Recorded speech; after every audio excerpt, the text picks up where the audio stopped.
My name is Susan Hauser. I am one of the vice presidents of the League of Women Voters here in Alameda.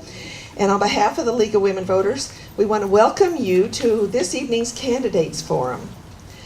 Your host, the League of Women Voters, is a nonpartisan political organization. We neither support nor oppose any political party or candidate at any level of government. We organize forums like this one to promote the informed and active participation of citizens in government. Our moderator for this evening will be Michelle Elson. Our format this evening will be a modified debate format. League has provided each candidate in advance a copy of the basic ground rules, which I'm going to outline for you all right now. We ask that the audience refrain from applauding or in other ways demonstrating support or non-support for a candidate. Number 2, there will be no video or audio recording during the event except that being done by the League, and that's going to be posted on our website. So tell your friends, your neighbors, your cousins, that guy you meet on the street. If he missed this forum tonight and would like to know more about his candidates, he can check out the video on our website, lwvalameda.org. Let's see. Candidates will remain seated at all times during the debate, will not use props, will not interrupt one another, nor refer to another candidate in their responses. The moderator, and I guess that's me, will have the responsibility to enforce time limits or interrupt proceedings to enforce the ground rules in the agreed format. And the folks here at Phoenix have been kind enough to set up those trapdoors under your chair. Just kidding. Also, questions from the audience will be submitted in writing and may be restated by the moderator. So we'd like to avoid folks shouting out from the audience or back and forth on questions. I'd like to ask the candidates for AUSD Board of Education to please come forward and be seated. We've got 4 candidates for 2 positions. They have drawn numbers for the order in which they will speak and be seated. The order of speaking has been determined by lot, drawing as follows. Okay. So we're going to start with Mia Lisa Bonta, number 1. Number 2, Ann McCarrigan. Number 3, Kevin Jordan, who is not here yet. And number 4, Gary Lim. And also, I want to apologize. It looks like we had a typo on our forum. Ann McCarrigan should be spelled with an E and not an I. So we'd like to apologize for that. Let's see. A little more on our format. Each candidate will be allotted 2 minutes for an opening statement. After the opening statements, we will move to a period of written questions submitted by the audience or prepared by the League of Women Voters. Each candidate will have 2 minutes to answer each question. The order of answering will be rotated based upon the opening order. Cards are available if you wish to submit a question. We will try to cover a variety of topics in the limited time that we have. And please understand that we may not be able to ask all of the questions that we are presented. We encourage you to speak directly with the candidates at the close of the evening. At the end of the question period, each candidate will have 2 minutes to give a closing statement. The order of closing statements will be in the reverse order of the opening statements. In the interest of fairness and the equal allocation of time, all answers will be timed and time limits, again, will be enforced. Our timekeeper is Mark Hamilton, seated in the front row. Our timer will be giving a 30-second warning with a yellow card and then a signal to stop with a red card when time has expired. We ask each candidate to please adhere to the time limits. And I want to introduce our awesome question sorters, Tara Teo and Catherine Duke. And I guess we're about ready to get started. Thank you, candidates, for coming out tonight. And we're going to start with Mia Lisa Bonta. 2 minutes, please, for your opening statement. Good evening. I'm Mia Bonta. It's a pleasure to be with you. The League of Women Voters is about empowering women and defending democracy, and I can't imagine a better day for us all to be gathered to defend our democracy. For me, when I think about defending democracy and why I actually decided to run for school board was because as I thought about the world and our politics and what was happening in our world, I really felt like we needed to do a better job of making sure that we were educating our children. The power of our democracy is basically the power of our educational systems. I am a parent, I'm an advocate, and I'm an educator who has worked in the nonprofit sector for over 20 years, working with school districts throughout the country, at the state level, at the local level. I sit on the school site council of my son's school right now. I've been involved in Alameda schools, as have my children, for many years. And I decided to run for school board because I really think it's time for us to make sure that we have a collective vision around what we need to do with our schools, that we have people who have experience and leadership within education to really handle some of the tough problems that we're going to be facing over the next several years, certainly in the next 4 years for sure. And because I think that it's time for us to make sure that children are at the center of our work and that our educators are supported in the way that they need to be in order to be able to achieve that. At the core of who I am and what I believe in is that we make sure that every child has a positive experience and has the opportunity to have educational outcomes that allow them to succeed. Thank you for allowing me to be here with you, and I look forward to our conversation.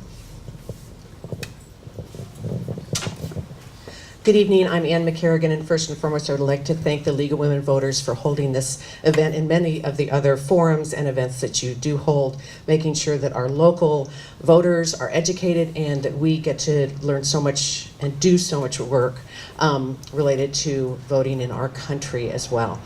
And also thank each and every one of you for coming out. This is a Thursday evening. You could all be home. I think there's a little something on the news tonight people are interested in, so appreciate you coming out. I moved to Alameda in 2001 with my daughter Anna. She was in the middle of her 7th grade year and had always struggled in school, both educationally and really socially. We went to Chipman, which was our neighborhood school at the time, and met and talked about some of the issues that we'd been facing. And I was hopeful, but I was ready and prepared to sort of be caring for her for the rest of her life, honestly. 6 weeks later, because of the educational community we have here at Alameda, we learned that she was at a 2nd grade reading level, middle of 7th grade, no math level whatsoever. But most importantly, they determined what the issue was. And when I read it, I went, this is what I've been waiting for 6.5 years. The community, as I like to refer to it, the educational community, worked together. Anna worked very hard. I never take that away from her. But because of the work that they did, she wound up graduating in the Honor Society when she graduated from SNL. So what I've been doing since then is everything I possibly can to make sure that our students have every opportunity to have the best educational experience that they can. That has been through work through nonprofits that support our district, campaigns, a variety of different campaigns and committees that are always addressing the entire district and how we can continue to provide the best that we can for our students. And that is what I hope to continue to do on the board. Thank you. My name is Gary Lim, and I just wanted to thank the League of Women Voters for tonight. Also apologize, I'm really kind of slightly under the weather. Now I wanted to tell you a little bit something about myself and why I ran for the school board actually 4 years ago. I grew up in Alameda when Bay Farm was truly all farmland. Okay. I went to our public schools here as an English language learner. I went to Otis, Lincoln Middle School, Alameda High, and Encino High School. My parents didn't get to participate much in my public education process because of the fact that there was a language barrier for them. So basically it was me just trying to navigate the system. I really did dream a lot about being a dad at some point and to be engaged in my child's education because I saw the lack of my own parents' participation due to their language barrier. So 19 years ago, as a single dad, I went to Vietnam and adopted my 5-month-old son from a local orphanage there. One of the things I wanted to do for my son was to, as I said, to be engaged. So I volunteered as room parent, lunch supervisor. I served on school site council for his elementary, middle, and high school. One of the things that I'm proud of was that Bay Farm School was the first program to go green. And because of that pilot program that's now at every school, we were able to win the Golden Bell Award at the California School Boards Association. One of the things that I learned from my experience on being on school site council was the continuing struggles of our English language learners and students with learning disabilities. So that was very important for me. I later became a guardian parent to my friend's son when she passed away from cancer. Being African American and Filipino, I wanted to understand what it was like to be being a parent of a mixed race child, so I got engaged in understanding the struggles that he was having and making sure we were supporting our at-risk students. It was these things that I wanted to make sure we advocate. That's why I ran for the school board.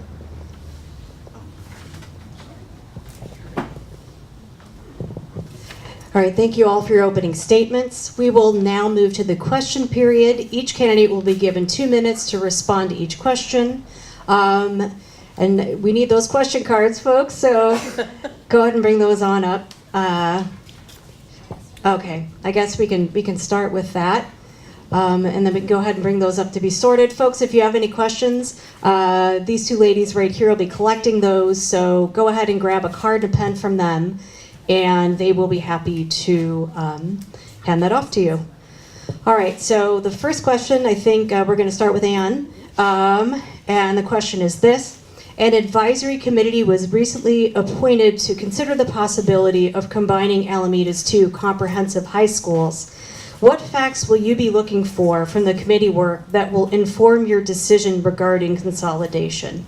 Thank you. So the 3 pieces that are most valuable for me is, number 1, viability. And we've already heard some information that questions that. But viability is the one thing. What is the best way to combine if that is the right thing to do? The second thing is the financial impact. In order to really have this be valuable, part of the piece needs to be making financial efficiencies in what we're doing. Now, I don't know that we'll be able to save a lot of money, but for everything that we find a way to run more efficiently, then that provides us with more dollars that we can move towards the salaries of our employees, which we desperately need to be moving up. But the last one is the most important for me. What is the best program that we can come up with our high schools, whether that be consolidated or not? And the committee has been given the option to come up with as many different scenarios as they can come up with that will provide our students with the best educational experience possible. Right now, the education that can be received at the 2 different schools it's just not equitable. And it has just gotten even worse in the sense that of some of the cuts that we had to make in trying to, again, find dollars for salaries for our teachers. So that's the most important piece to me. We must find a way that we can work more efficiently, but we are providing a more effective and better opportunity for our students, depending on how that would happen to look. As I mentioned last night, as I mentioned today, last Tuesday, we heard from both the demographer and from the facilities, the architects, to say what would it take. Now, is it feasible? Well, maybe. But I think that for myself and many others, it put a doubt in our minds whether one single school may be the appropriate solution. However, I'm looking forward to hearing from the committee because I do believe there are a wide variety of options that we have just between either one school or exactly how we have it. Thank you.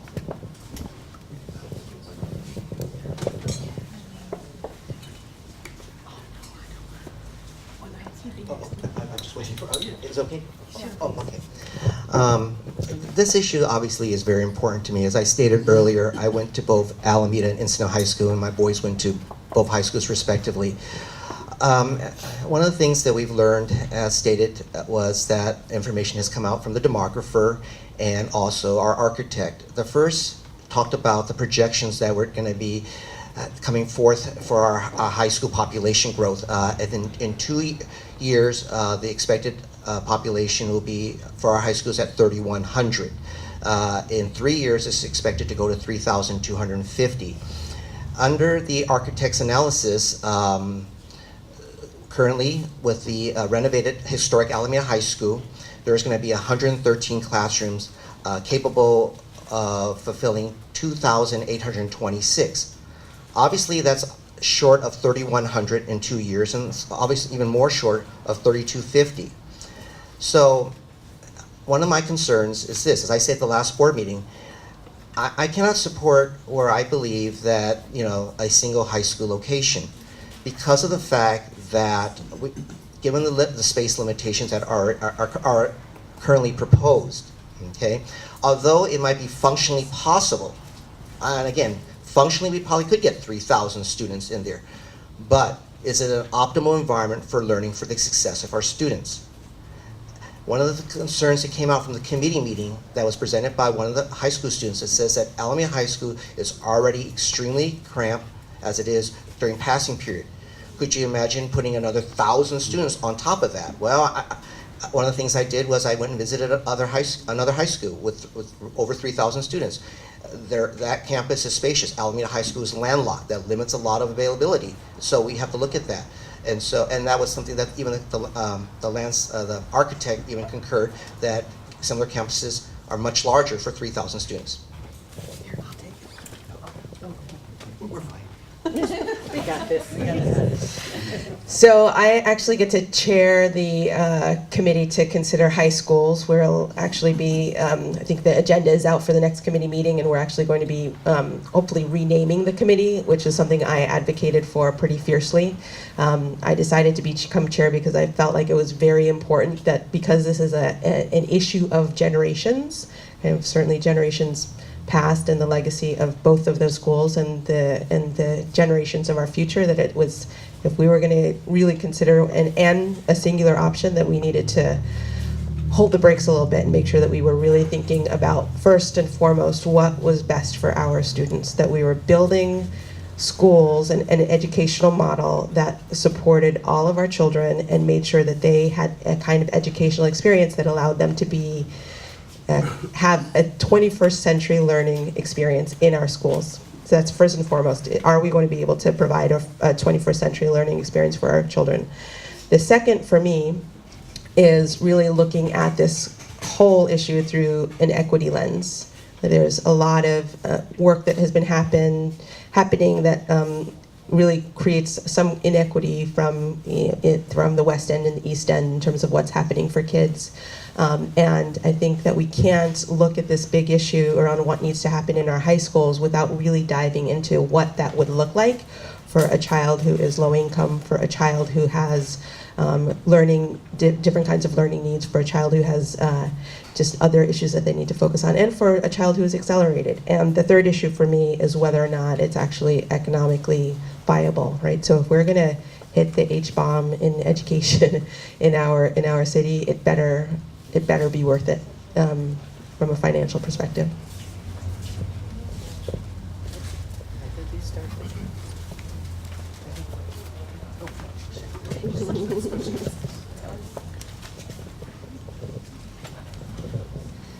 All right, Ken, I think you maybe should have given the safety lecture to me and the microphone. Sorry. Okay, so next question, and Gary, you'll get this one first. How do you feel the effectiveness of the Everyone Belongs Here program has been? What specific progress has this program made since it was launched last fall? Well, I think obviously the theme is very important, because the name implies that everybody can have a safe place when they go to school. Now, we've obviously encountered over the past year some incidents that we're certainly not pleased with, and those are certainly bias-related incidents that have been highlighted. Our school has implemented a bias tracking system, which the board approved or reviewed this past August, to help monitor any unlawful discriminatory practices, including discrimination, intimidation, and bullying. Monitored for our teachers to be able to look at things through our software platform called Laserfish. But I believe that this statement that we made, everyone belongs, is an important statement, because what it does is define the core value of our district for what we want for all kids when they come to school. Sharing experience with you, when I was going through middle school here in Alameda, I was seriously bullied to the extent that I never wanted to even show up for school. It was such a horrible experience. I barely got out of middle school, and if you looked at my academic record, you would probably think that I wasn't even destined to even make it through the community college. But I was very blessed. In my first few days of high school at Alameda High School, I met a friend who befriended me, and I met a teacher who looked like me. And because of that, for the first time, I felt I belonged. They encouraged me. They made me feel what it was important to be part of a community. And I understand wholeheartedly why we need that slogan, we all belong, because at the first time I felt I belonged, and that changed my whole life. I can't imagine where I would be without that teacher and those group of friends. For the first time, they made me feel welcome, because again, that was not my experience when I started middle school.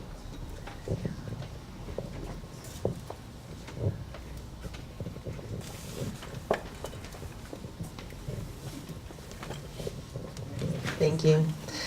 So I think for me, everyone belongs here. There's a cultural part of it, like making sure that we actually embrace the idea of everyone belongs here. There's a symbolic part of it, and then there's an action part of it. And I think from where I stand, the school district has done a fairly decent job of the symbolic part of it. And there's been a kind of a preponderance of new roundtables that have been situated. You see that everyone belongs here, sign everywhere. So clearly there's some signaling around the fact that it's a value. The way that a value actually gets held and embraced and actionable is when you actually start putting programs against that. And when you're not doing that just for one school, but really you're doing it system-wide. And where I think we've not hit the mark completely right now is that we have not taken a systemic approach and had some really hard discussions about why we're having a conversation about everyone belongs here. And we're not necessarily doing that from kind of owning the fact that we have issues of bias and that are race-related, that are religion-related, that are culture-related. And if we don't have that be our starting place systemically and ask ourselves some really tough questions, then the kinds of actions that we put in place, the kind of practices that we put in place will only be able to be held where people want to accept it and where people are willing to take action.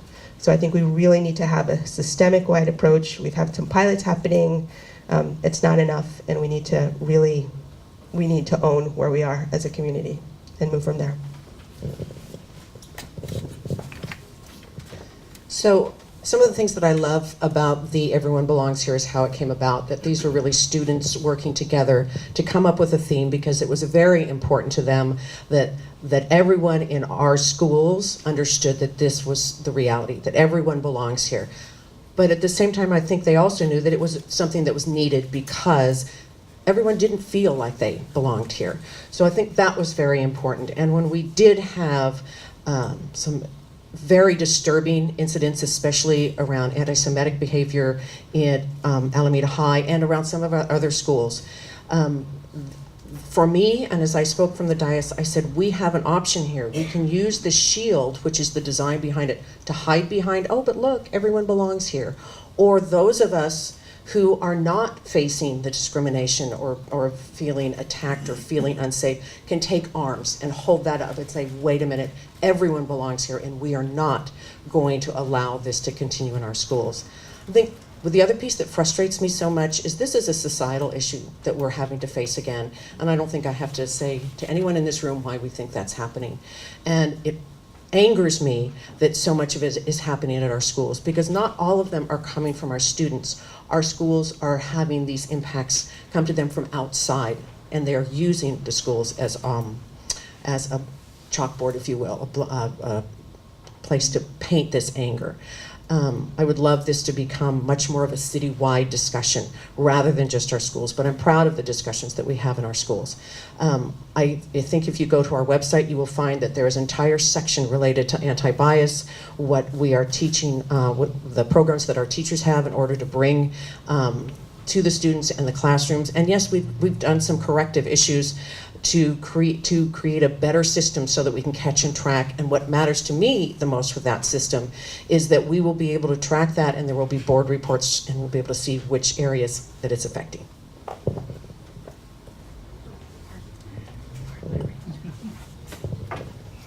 Thank you.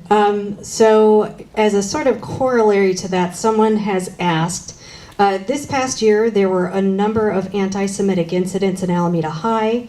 Very little was done to address this problem, even though the superintendent was consulted by the parents. How could this have been handled differently? And I think, Mia, I think you're up. We can pass it this way. Sorry. I think we could have acknowledged that it actually happened. and we could have owned that. I think that that is, anti-Semitism and the rearing of that particular bigotry is something that I think many people that I've talked to are still experiencing in our schools. And I'm very sad about the fact that we had a pretty kind of lightning rod incident happen here, and there wasn't the kind of response, this kind of systemic response that we needed in order to be able to address that particular case or that particular incident, because it signaled something. It signaled that you have to be able to come with everything that you have. You have to be able to speak truth to power. It signaled that you have to be able to make yourself vulnerable and put yourself in a position where you have to be at it again and again and again to get any kind of response. And that's not where our starting point should have been. We should have been radically on top of addressing that particular issue. There should have been corrective action that was known and held by the community. And we should have protected the people who were subject to that kind of bigotry.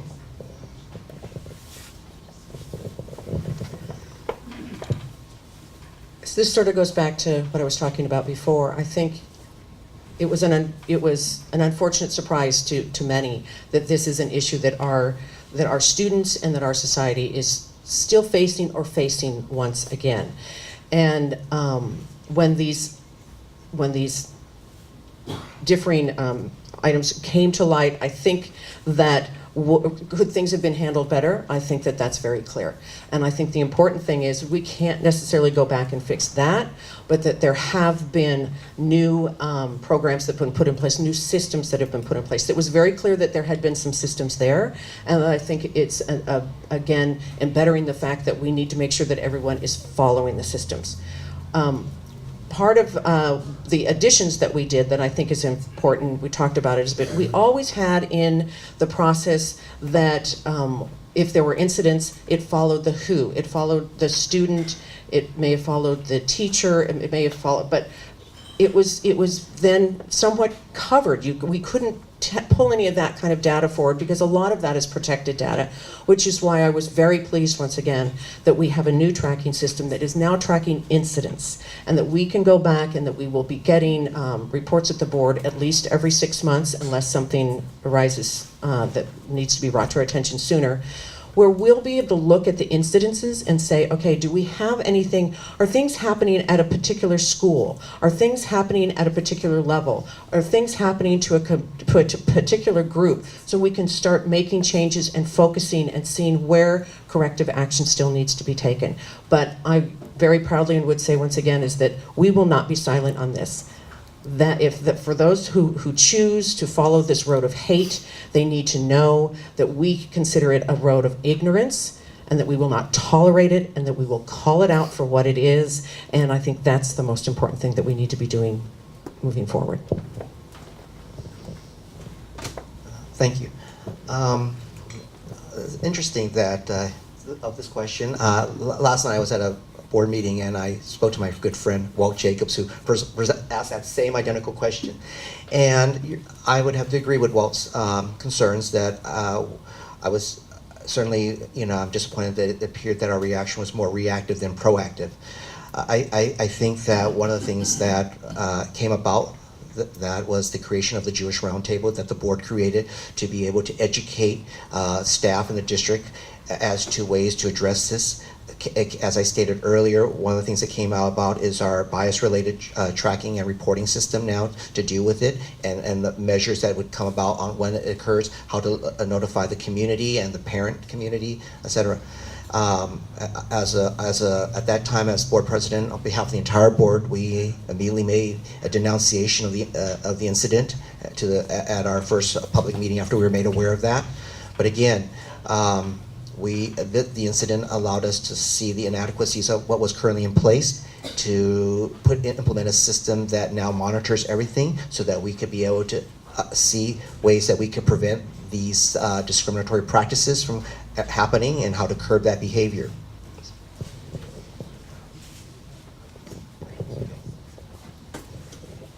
All right, our next question. How do you or will you approach decision making as a board member? Will you accept staff reports as fact, or will you do your own verification and investigation?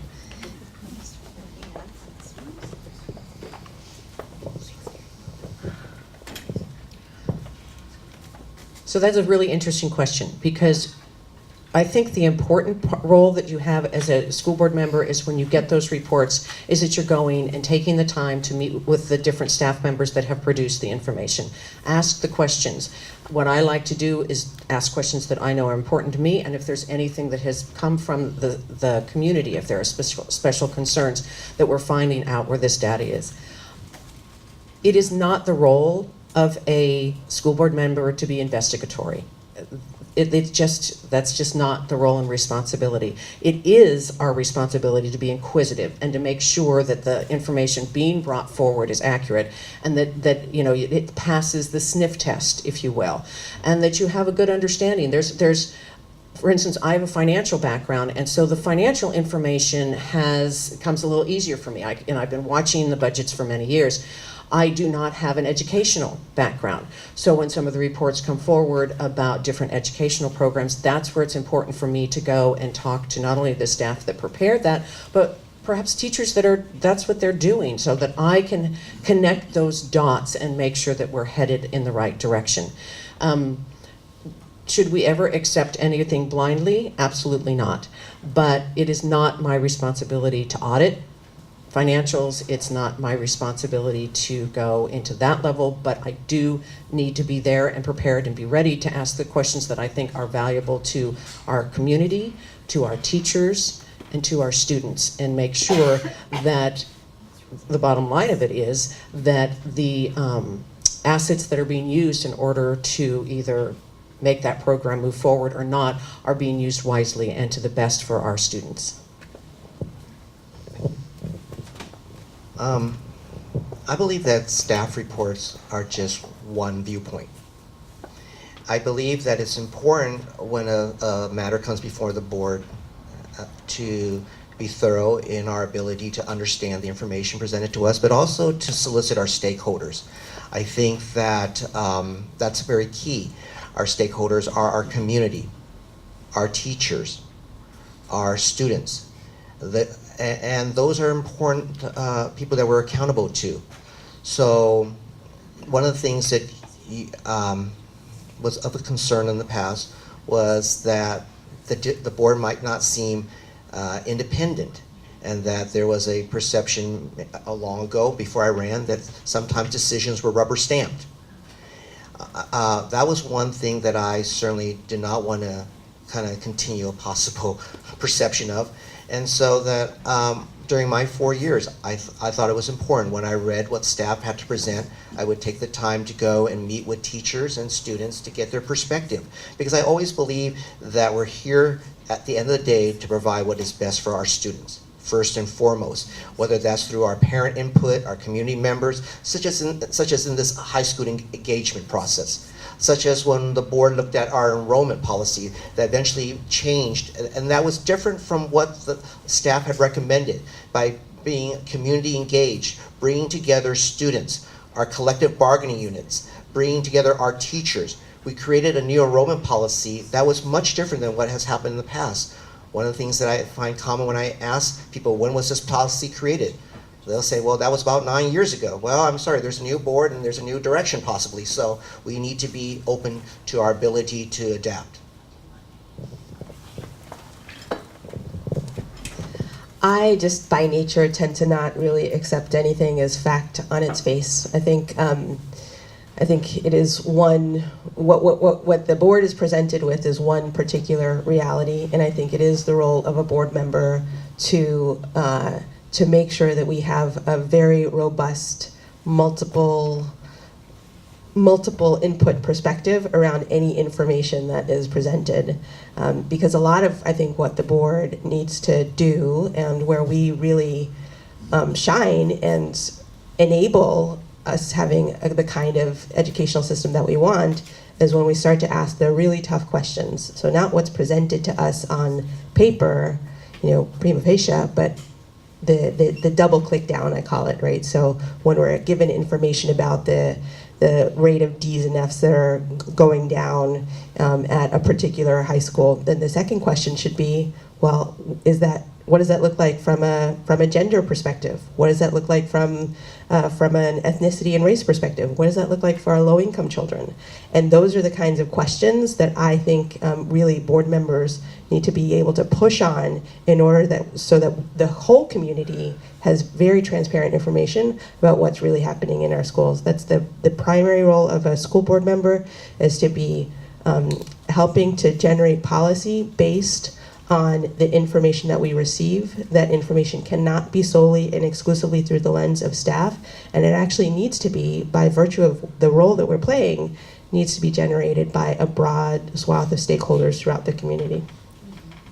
All right, thank you. We have a lot of questions, so I'm going to go fast, and then we might do a little consolidating here. It's great to have a good audience tonight. A lot of good questions. Thank you. Next question, what is your position regarding charter schools? And I think we start with Gary on that. As many of you realize, charter schools are under our ed code. We currently have 3 charter schools in the city of Alameda, and one of them was created organically through, and that was the Academy of Alameda. Obviously, it's always my preference that our children attend our public schools. I mean, as you know, funding is based on our school attendance. So when obviously students go to our charter schools, that's money that's diverted that could be within our district. But I also respect the fact that as part of our state ed code, parents have a right to decide what kind of program would be best suited for their children. At our last board presentation, we talked about the certification process of a charter renewal. And our legal counsel gave a very well-presented, flow of what is required. They have to meet certain, what was once an API standard, but now a different standard. They have to have certain things that are met. But again, as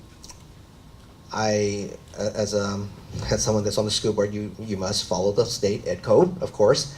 But again, I'd like to find that we create more programs within our structure that will bring students back into our schools, and some of those examples would be like for our Bay Farm school that's offering 6 through 8. It's a magnet program that we've made a K-8 program there, and so those are things that are being innovative. Our program at Myelin, which is a music and arts program. Again, finding ways to be able to further highlight why our public schools in Alameda is a destination district.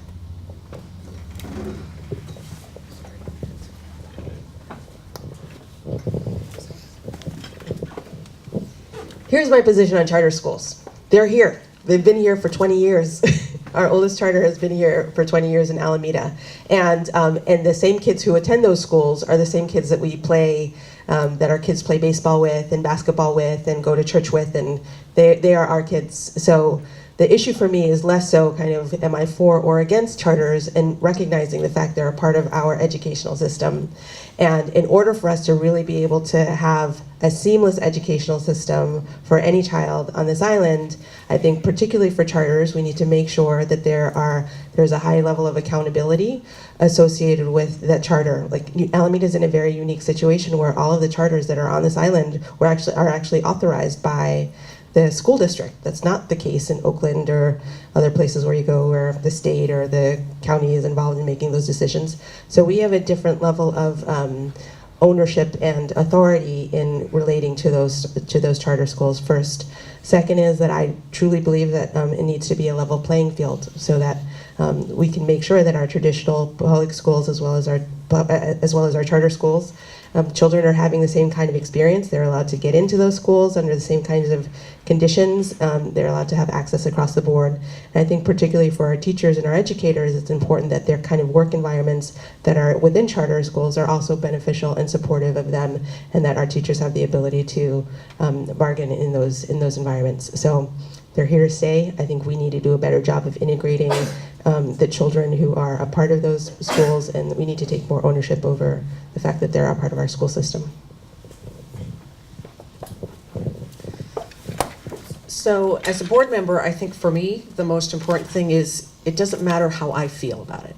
It doesn't matter what my opinion is about it. What matters is, am I carrying out the responsibility as a school board member in relation to our charters? I think in Alameda, we're a bit more fortunate. Our charters are homegrown. They have always been very local and operate and such, but we also have to realize that it does put a financial difficulty on the district. And so, yes, it is our responsibility to perhaps do what we can to help engage and promote students coming to what sort of the standard, typical, considered public education schools, because the charters are public schools. They are funded by our state just the same way we are funded.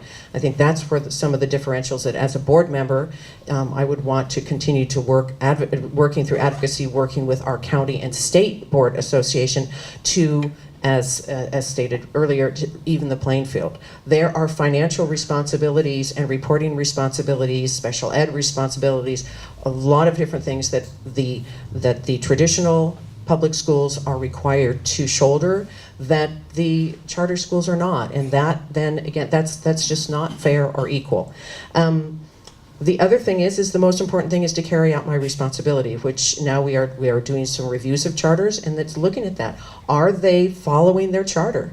Are they educating their students at the level that they are required to do so? Because that, whether they fall under one of our traditional schools or as a separate charter that has their own administration, that responsibility still falls with the district.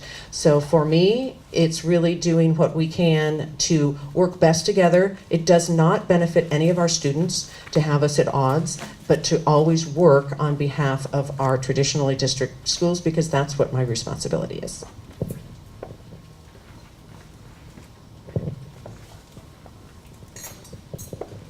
Thank you. So this next question, as a school board member, how will you ensure the student voice is heard?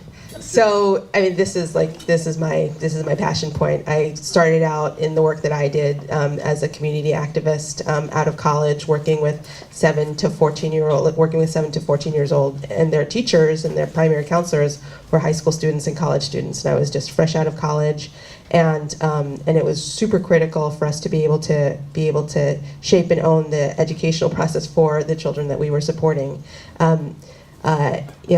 We can do a lot better with making sure that we have student voice at the table. Like, we have a phenomenal now new representative of our school board here, Lily Conable, who will be able to make sure that we have that student voice represented at the school board level. At the school site level, there are a lot of things that we need to do as adults to get hipper to the way that students communicate. Right, so a lot of the communication pattern and the way that they do their work and the way that they communicate are through things that we're not even on. And so if we really want to get them involved and get them engaged, then we need to go where they're at. It's the first rule of organizing. And that's a critical way to be able to involve and engage student voice. And then we need to listen to them. So when they come to us legitimately with issues and problems that they're concerned with, and we had a third grader who spoke so eloquently about Halloween at Bay Farm the other day, we need to listen and not pat them on their heads and say, oh, that's so nice and so brave of you for being a 7-year-old or a 14-year-old or a 16-year-old that's bringing this critical issue to us. We need to take them seriously, and we need to have attending practices and policies that go along with the issues that they're bringing to us.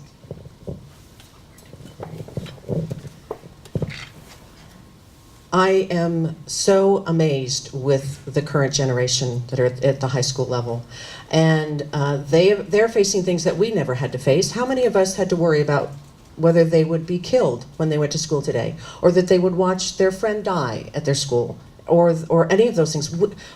I can't even fathom what that must feel like. And what has been amazing is watching this generation respond.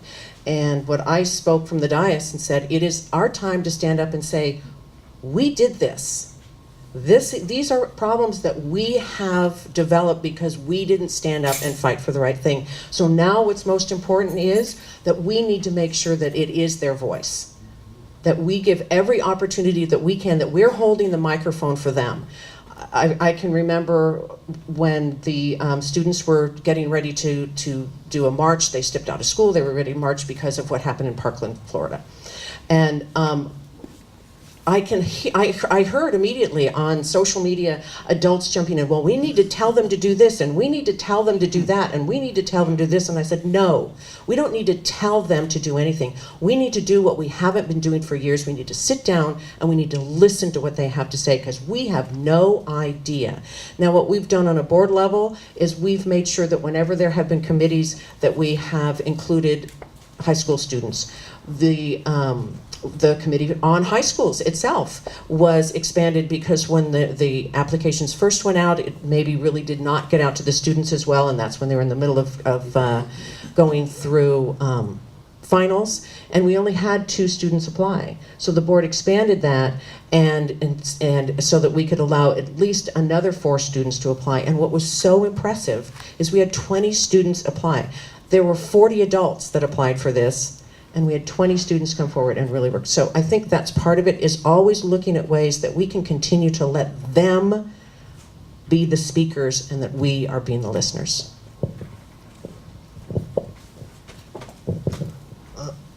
Having been a student here in Alameda,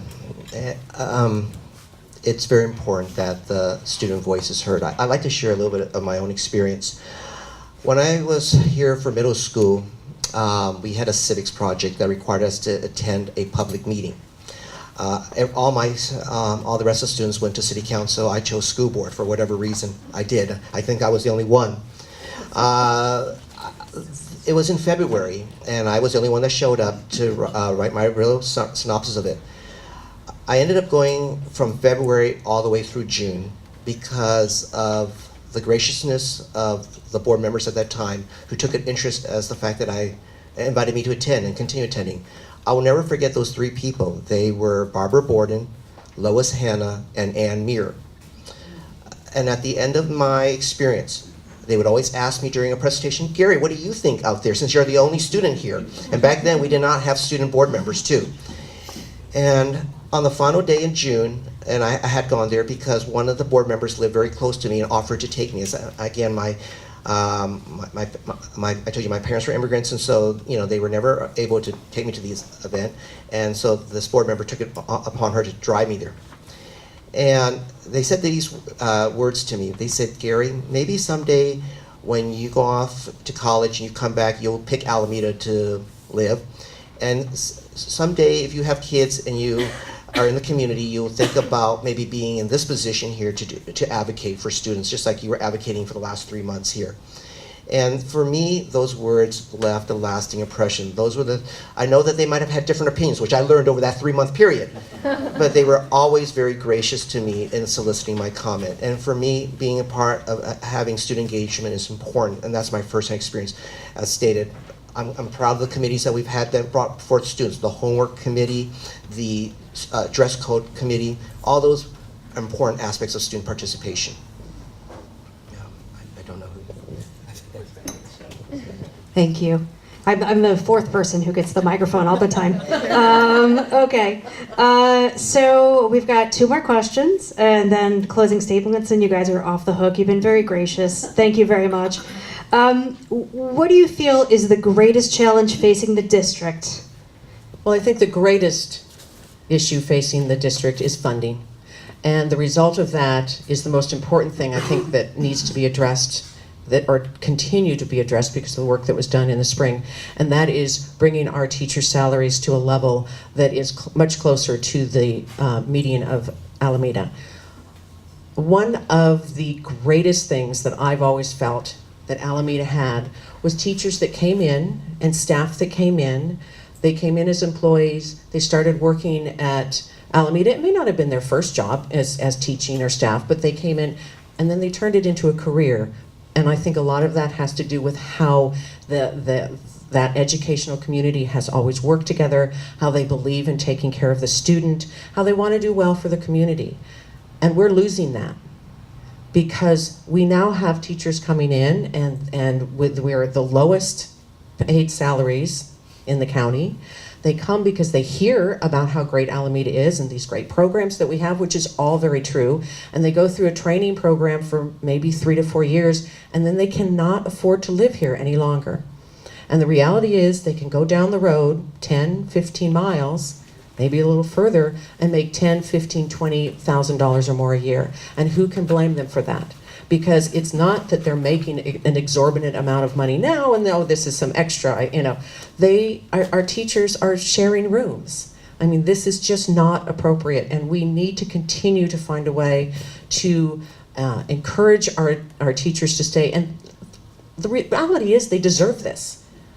Look at the work that they do. This is our future that they have their hands wrapped around and taking care of and working with the minds of these students, helping them in so many ways. I saw exactly what can happen with what happened to my daughter, going from someone who was struggling to someone who wound up graduating from honors, went on to get her college degree, and is now working. So I think that's our primary priority. Thank you. Obviously, from a macros perspective, when we look at school districts throughout the state of California, funding is obviously woefully inadequate. There was a Senate bill that was put forth in the state legislature that did pass both the Senate and the Assembly about making as a goal for California to be at the national average. If you look at the national average, about, I think it's currently close to $13,000, and California is at $9,000. Imagine if we had $4,000 per student at 9,500 students, what wonderful things that we could do here compared to our other counterparts in other states. I'm just giving you a perspective of just an Alameda alone, $3,000 per every student at over 9,500 students. From a micro perspective, one of the things that I've become very passionate about during my time on the school board that I've mentioned on numerous occasions from the dais is our commitment to developing a mental and emotional wellness plan. I went to my very first conference at the California School Boards Association, and I sat there about how a school district community dealt with the death of 3 students through suicide in less than 1 year. That left a jarring impact on me. And I just wanted to share some of the staggering statistics that we need to understand. 1 in 5 children have a mental health condition. Teens suffering from depression and anxiety are twice as likely to drop out of high school due to health conditions, absenteeism, and behavioral issues. Teen suicide is the second leading cause of death for young Americans. It is important and imperative that our district put forth a plan at every school to address this. Because I go back to the earlier comment, if a child doesn't feel they belong, they will not feel that supported and be in an optimal environment for learning. And first and foremost, we must create a safe environment, and that part is implementing support programs in this area. I think it's me. No, it's not you. No, it's not you. I'm sorry. I'm sorry. I'm a little lightheaded from mine. Poor Gary. I think that the biggest issue that this school district faces at this moment is that we need a strategic plan and a strategic vision that is system-wide that we can hold ourselves accountable to. Because the reality is we do have funding issues.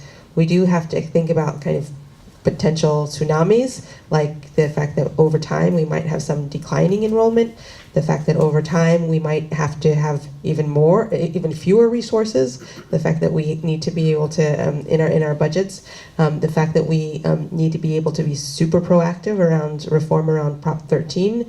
Like, there are a lot of ways in which we need to be super proactive and planful for the whole school district, so that we're not left to our own devices at a school level, so that we don't have a situation where one school can kind of do the backfilling because they have very engaged and kind of more resourceful parent community that can raise private funds as compared to another school. Because then we will definitely have incredible, baked into our system, inequities. And so if we don't develop a plan that is applicable to every single school, for every single child, then we will continue to face these major issues that are a part of the business of schools in a way that we will not be prepared for. that will have grave impacts for our kids at the end of the day.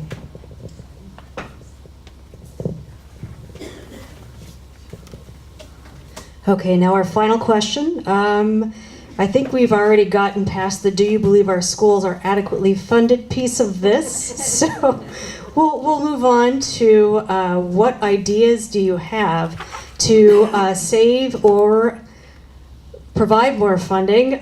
So save money or provide more funding, and we'll just leave it at that. I think with Gary. Save or provide more funding? Isn't that the ultimate question that a school board must be confronted with every April? Basically, there's two sides of the equations. Either you increase revenues or you reduce costs. Okay? This board obviously looked at the latter this last budget period. We laid out a bunch of programs, as stated, in order for us to be competitive in our district. It is imperative that we bring our teachers up to, a competitive salary in our district. As stated at our board presentations, you can drive literally 10 miles away and get $10,000 more in Castro Valley or San Leandro. But what we did learn from this process, that through our budget process, and I certainly thank the leadership of our president, is that what we found was some of the reasons why Alameda isn't able to offer that.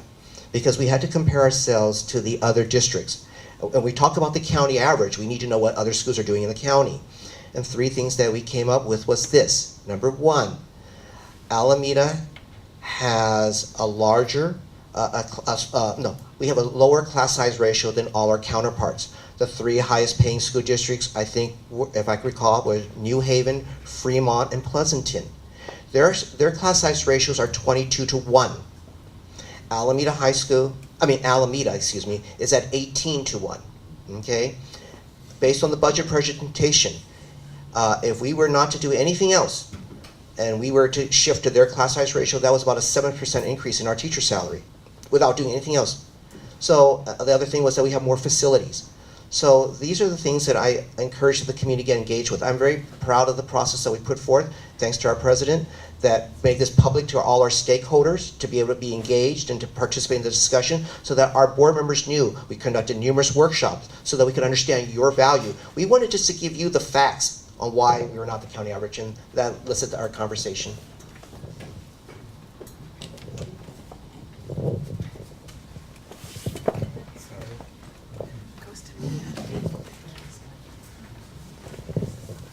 I do agree that it's all about revenue and expenses. So on the expense side of things, there are some, for the most part, I think that we need to make decisions about the way in which we, what we decide to fund that doesn't undercut our ability to get more funding. So, for instance, when we make decisions like going to a half-day preschool, a half-day kindergarten program after having it in place for 2 years, and people feeling like that is against what we made decisions about or committed to doing in the parcel tax, or when we make any kinds of decisions that are kind of outside of the commitment that we made when we did go and ask for the community for money in the parcel tax, like that, those are the kinds of things that start to undercut the community trust and make it likely harder for us to go and get more revenue. So make decisions on the expense side that are actually going to lead to, one, preserving the community trust, and two, leading to more revenue. In school district land, if you are not growing, you are dying.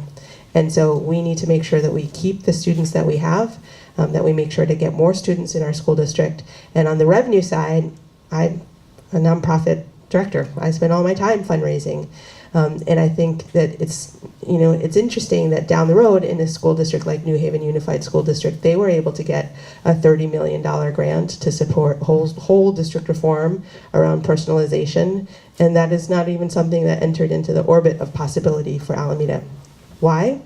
It could have been us. So we need to start getting hungry and hustle and seek private revenue, private philanthropic resources, the other kind of state funding, and that's available to us. And so I'd, one, just make sure that we have a grant writer and a kind of a mechanism to be able to do that effectively.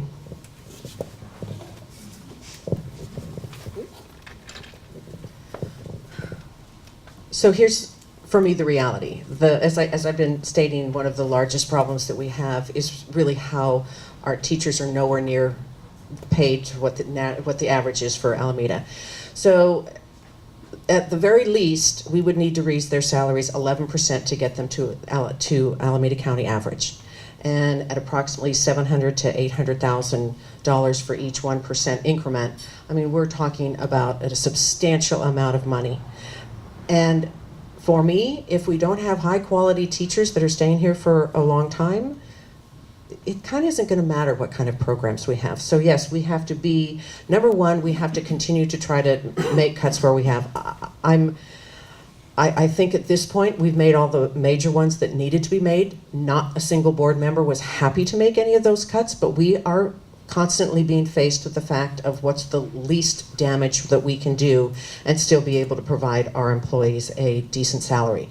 So that's part of it. The other thing is taking a look at the facilities. I agree. I think a facilities plan, a use plan is crucial. It's not just on the repairs that need to be done that we have in place now, but we've got a lot of changes coming through Alameda with our growth, and there's going to be changes in how we can educate our students. That needs to be looked at to see where we can build as many efficiencies as possible.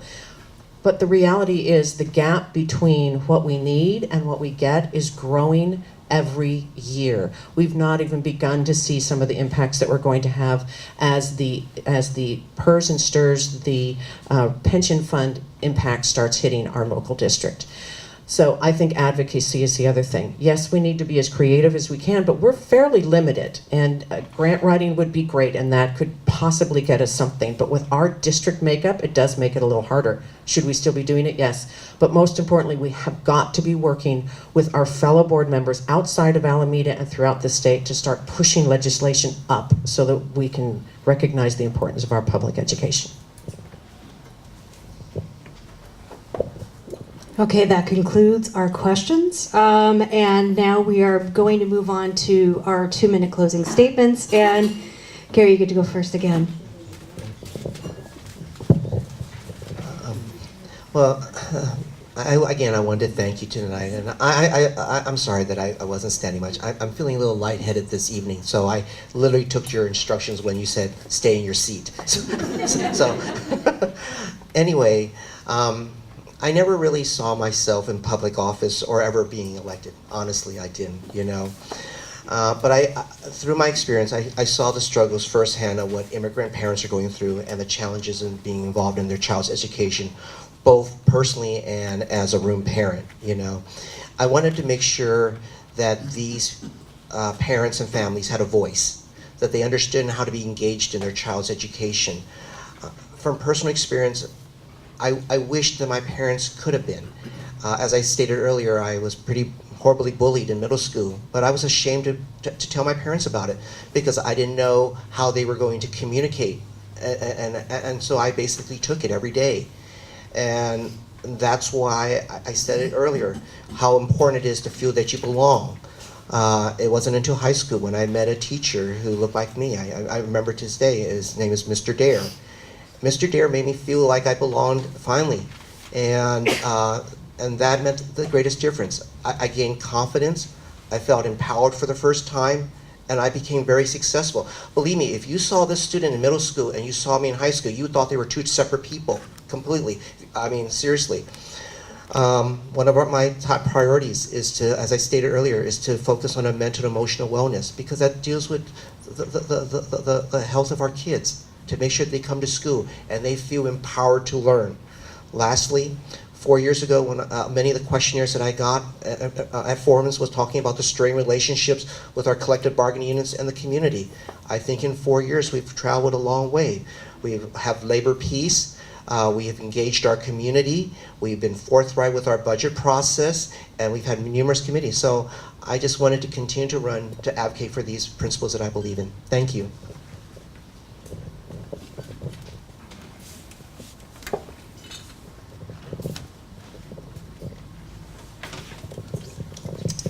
So over the course of this campaign, I think at this point I've been able to connect with about 1,000 people, and I've had a bunch of house parties and being able to connect with folks, which overall that experience has taught me that my decision that I made actually 17 years ago to run for school board, and it took me 17 years to get there, was a good one at this time around, because I do feel like I have a particular sense of what teaching and learning is about.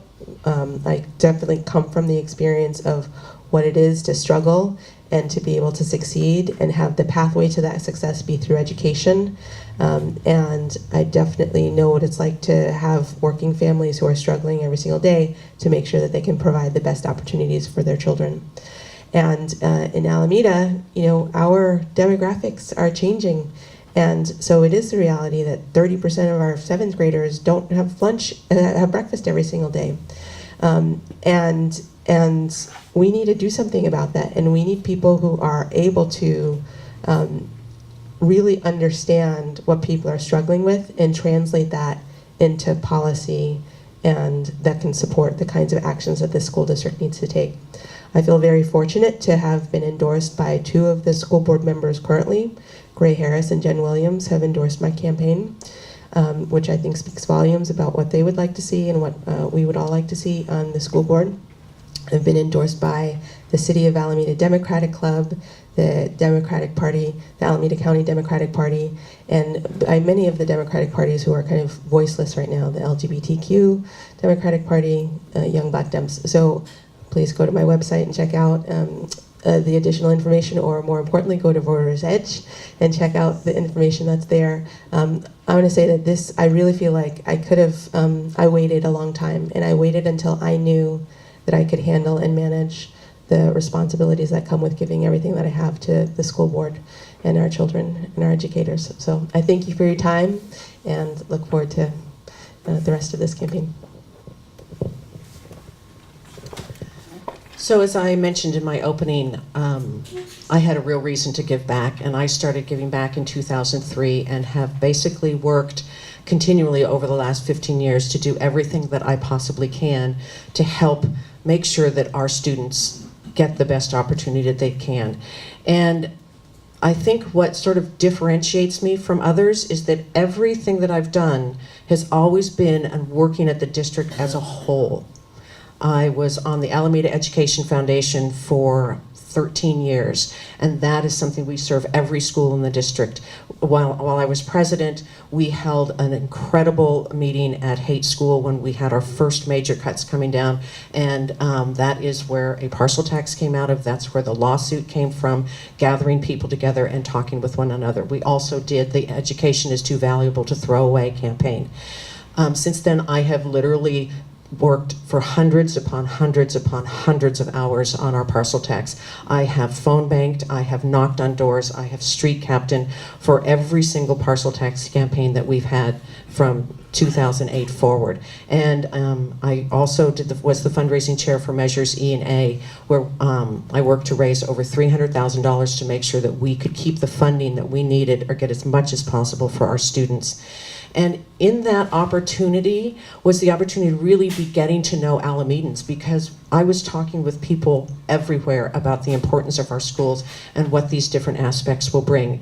And I think that that is something that I bring to the board, is not only my desire to make sure that the students get everything that they can, that our teachers and our staff are given the greatest opportunities that they can and be treated in a respectful manner and make a difference, but that I have a very broad reach out into our community, and I value that. And that's why you'll see what I say is I'm student-focused, community-minded, and fiscally responsible. Thank you, and I hope you consider voting for me in November.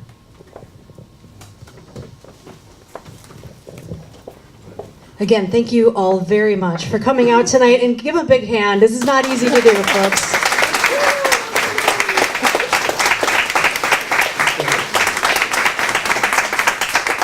All right, so we're going to take a very short break.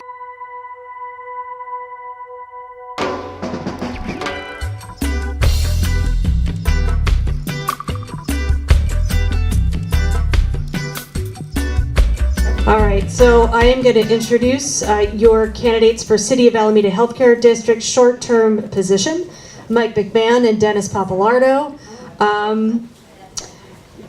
Let's see, I guess that they have been seated in the order randomly selected.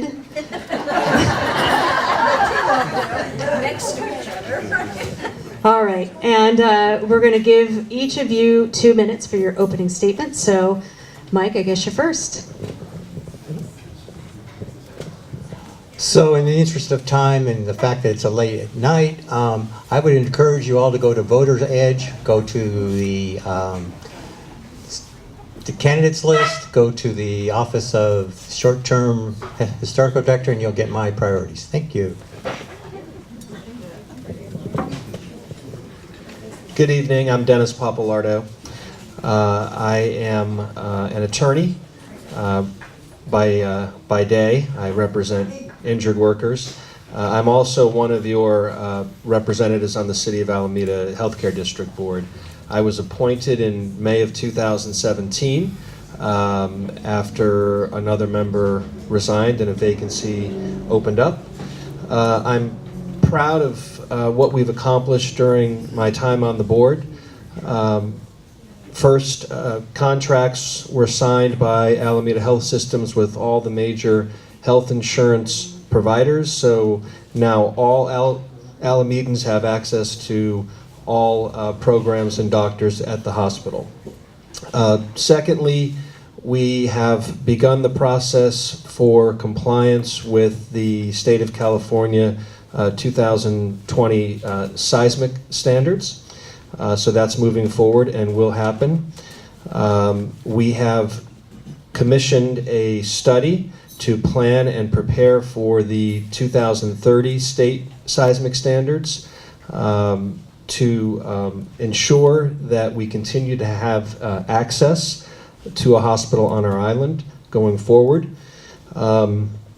We hired a executive director to operate the day-to-day operations of the district, and we also took $30,000 of donated money that was sitting in our 501(c) account, and we transferred it to the Alameda Hospital Foundation so that it can be put to good use in our hospital. Thank you. Okay, thank you both.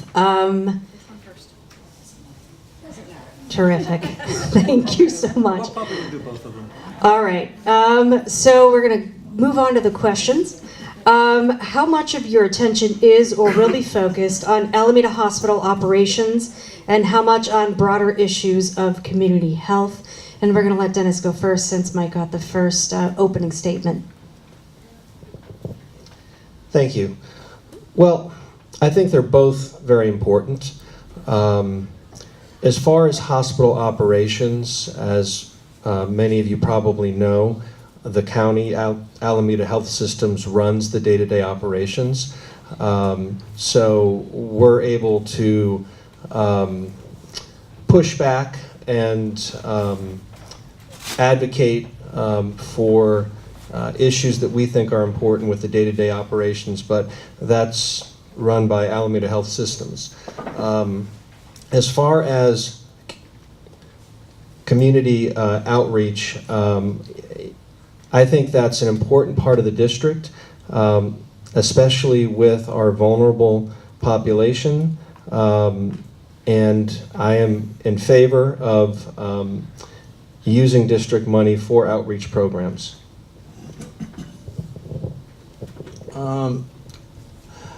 The reason I'm running for this office was because of the information that was just shared by Dennis prior to that, because I'm unfamiliar or very, I wasn't dissatisfied with the amount of information that this hospital board has been sharing ever since it's become part of the Alameda Health Systems. I really don't believe they've done a good job of communicating what the effects and the impacts of that hospital system have been, and the fact that we are no longer responsible for day-to-day operations.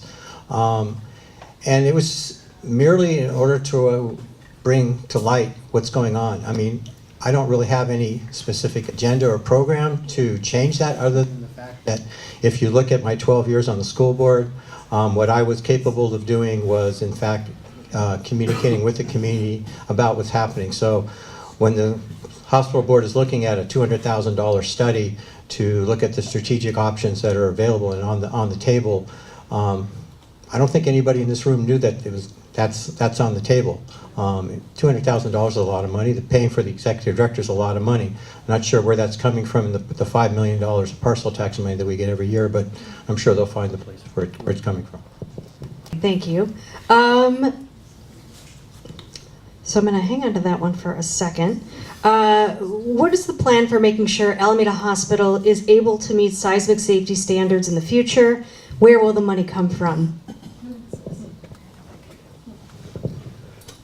So first and foremost, in 2020, in order for us to be compliant, we basically have approximately 5 services that have to be moved out of the old existing Alameda Hospital. As for how they're going to do it and how they're currently online to do that, I guess if you went to the public record and looked at the minutes, I'm not sure you'd be able to determine that. So unless you're really good at digging into things, you might be able to have it. If I was on the board, I would probably be doing a little bit better job of trying to keep the people informed of the major 5 services that need to be moved out of the older wing of the hospital and into the new thing, so that people can actually get a sense of whether or not we're going to hit the 2020 target. As for the 2030 target, it is my opinion, it's strictly my opinion based on interviews that I've had with current and former staff, as well as the experts, that we will not be able to keep this hospital open in 2030 based on the current and existing legislation that we have in place. Now, it doesn't mean that in the 12 years moving forward, we get some legislative relief or some other things, but it's clear right now that if you talk to the people that really have been involved with this process, that in fact, the hospital would have to be closed because we don't have the fiscal resources either at the city or at the county level to rebuild a brand new hospital.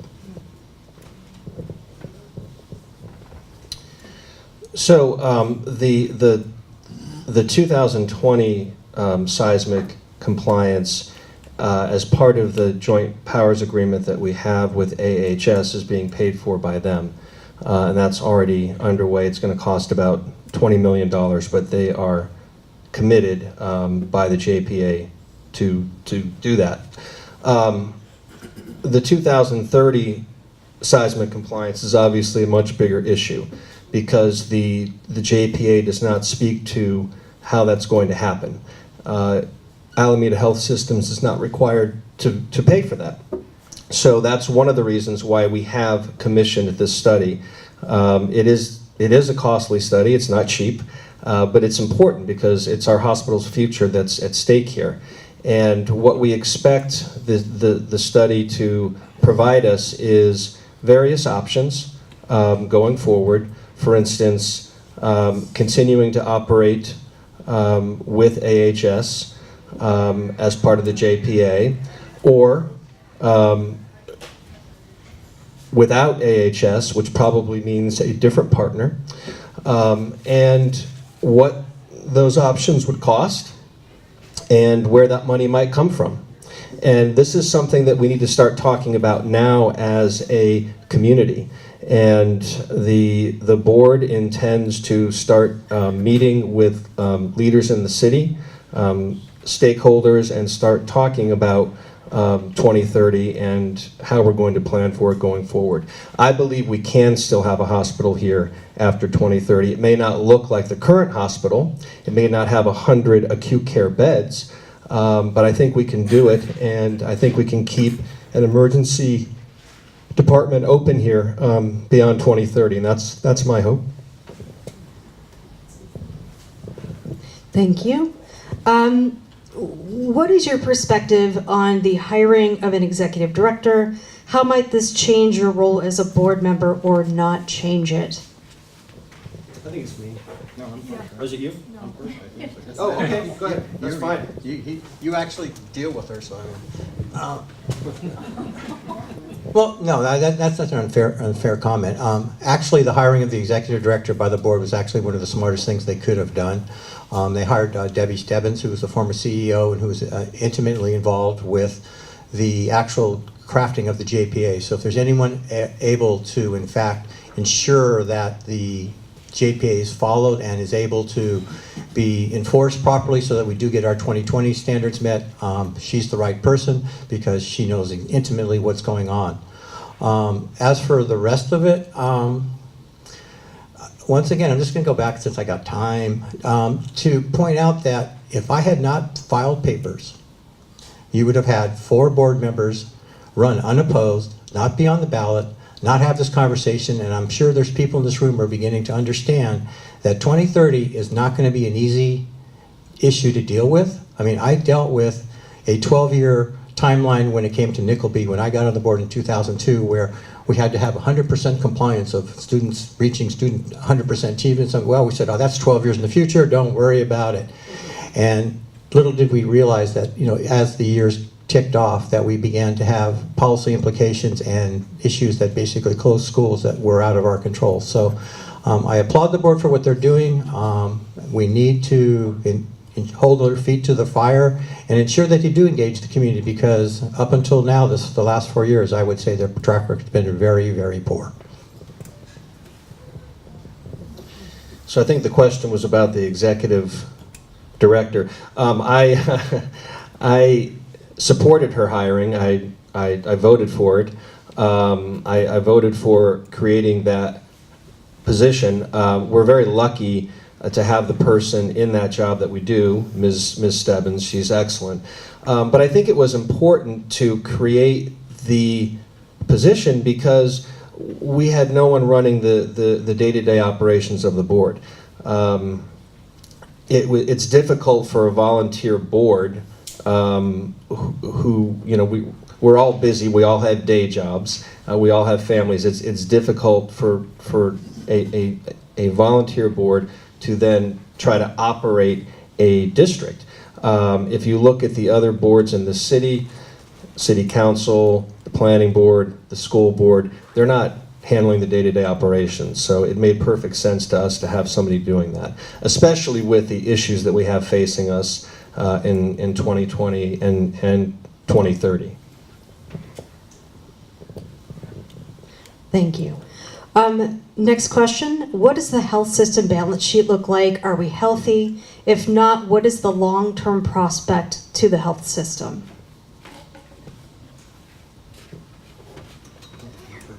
I don't want that one.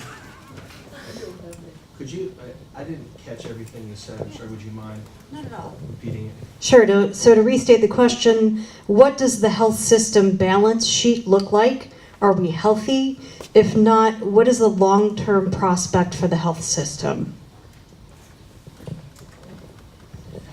Well, so you can find the health system's budget on their website, as well as the City of Alameda Healthcare District's website.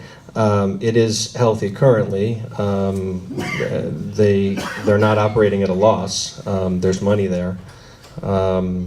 You know, I'm not a financial expert. I can't tell you if they have the resources to sustain current operations for the next 20, 30 years, but I can tell you right now, we are healthy.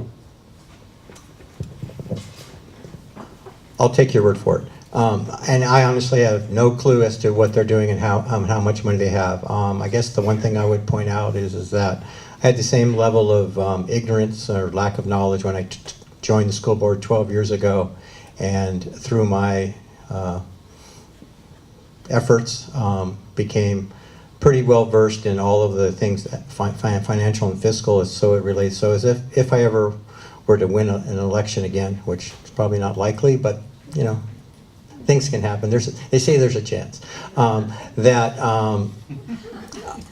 I would make it my one of the things that I do is I learn on the job, and I in fact do my own work and create my own sets of facts and information and research, and so I would make it readily available to the public to understand exactly how the fiscal implications of the county health system is working.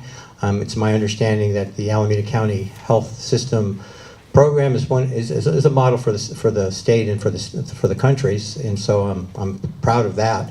What implications it has for us. I mean, they have committed $20 million. If they hadn't jumped in 4 years ago, Alameda Hospital probably would not exist in the current condition that it does. They have done a fabulous job of supplementing the $5 million or $6 million in parcel taxes. So they had the financial resources to keep us going, and that's really great. And you know, we just got to keep our fingers crossed.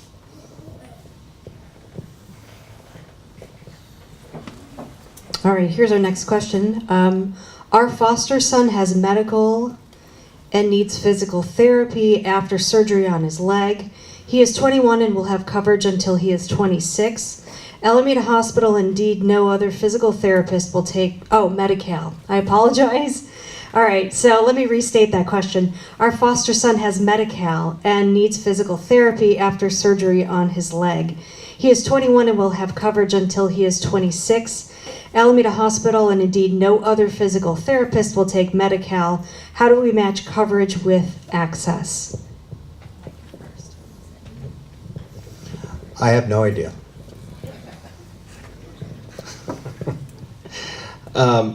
It's my understanding that Alameda Hospital does take Medi-Cal. So I'm not sure where that information is coming from. What's that? From Alameda Hospital, physical therapy department. Yeah, maybe the particular physical therapist doesn't, but look, if you're having an issue with the hospital, I would encourage you to contact the board members, and I would also encourage you to come to our meetings, because at our meetings there are members of Alameda Health Systems there. The chief operating officer is typically there, and if there are issues that we're having as far as access or anything else, please come and talk about it, because that's the way that we can get things changed. Okay, you should have access to the hospital, and you should have access with Medi-Cal. So I'm not sure why that's not happening. Okay, this is our final question that I have in hand, so if you've got any other questions, please do feel free. Our question takers are out here ready to hand you a card to pen, and you can get those questions to us.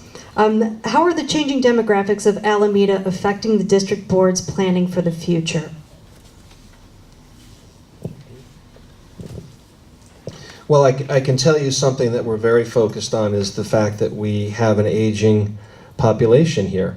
And that means that people have more healthcare needs. It's just a natural part of the aging process. And so that's why we think it's very important to make sure that we continue to have access here to an emergency department and acute care services. And that's why we feel that 2030 is so important, and trying to plan for continuing to have access to those services on the island.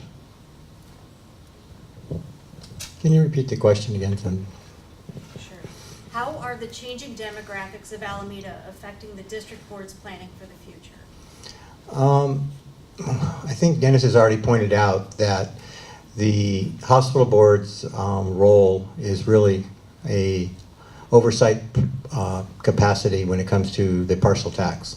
And they basically have a budget that they have to approve. As for the operations of the hospital, as well as its ability to meet the needs of the particular community, the best and primary hope that you have for addressing those type of issues really comes through the liaison person that we have from the Alameda Hospital Board that serves on the board, which is Tracy Jensen.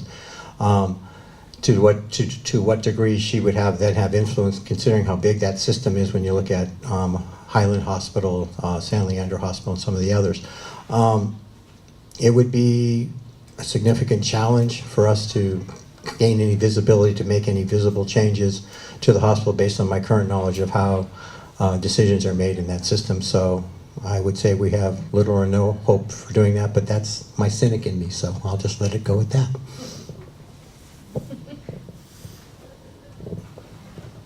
Okay, question takers, do we have any other questions? All right, if that's the case, we are going to move on to closing statements. Dennis Papalardo, you're first. And I just also want to thank you guys for coming out tonight. We really appreciate it. And yeah, let's let you guys move on to your closing statements. Thank you. Yeah, thanks for having us, and thanks for coming out tonight and listening to us, and thank you for your questions. And I'm sorry I can't get this wire right. So, whenever you begin something new in life, there's usually a learning curve, and I certainly experienced that when I was appointed to the hospital board. I feel like I've learned a lot in the last year and a half, and I feel like I'm just hitting my stride. And I really would like the opportunity to at least finish out the term. If I'm not elected, it will mean that 3 people will have served during one 4-year term on the district. And I'm not sure that lack of continuity is necessarily the best thing for the district or the hospital.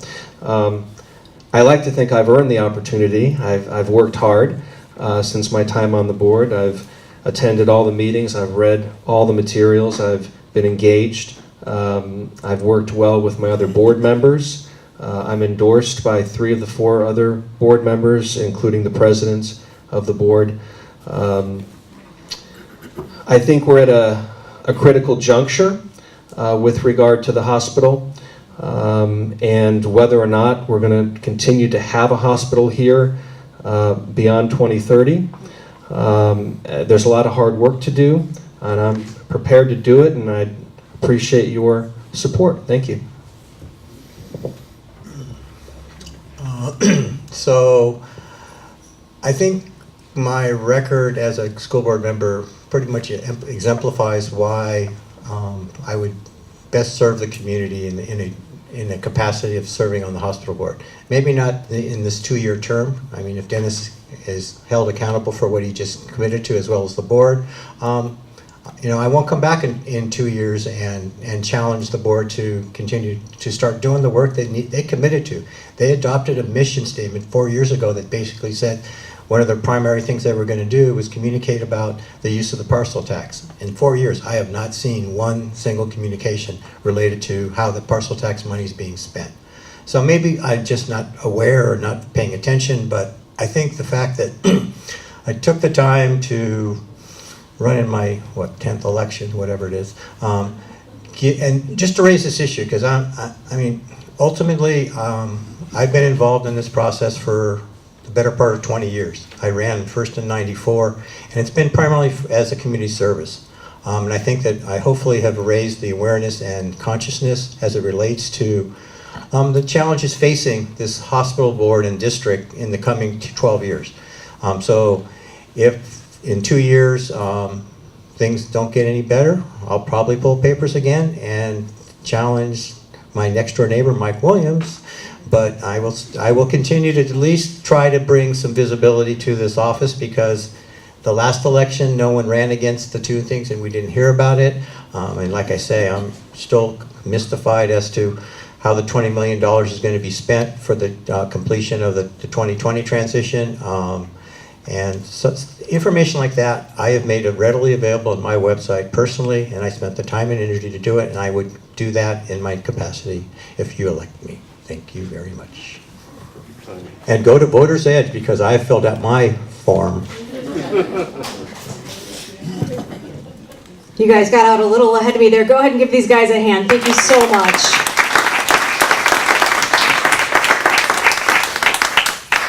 All right, thank you all for coming out tonight and for your thoughtful questions. I'm actually going to turn, you're not getting out of here yet. Hold on, we're not done. Oh, you're going to do the closing statement stuff. You don't need. That's right. Vote now? Yeah, we're going to vote right now. Now we're gonna actually turn to Susan Hauser, who is our vice president.